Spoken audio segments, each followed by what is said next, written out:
এটা হচ্ছে বাংলাদেশ আভ্যন্তরীণ নৌ রুটে চলাচলকারী ফতুল্লা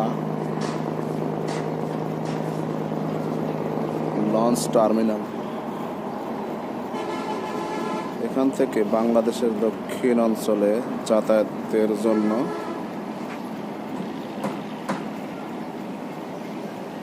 সুন্দর একটা মাধ্যম।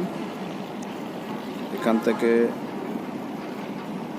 বরিশাল, ভোলা, পটুয়াখালী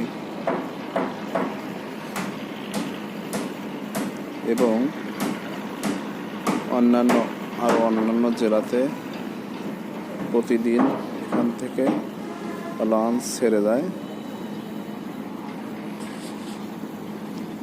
ঢাকা থেকে ছেড়ে আসা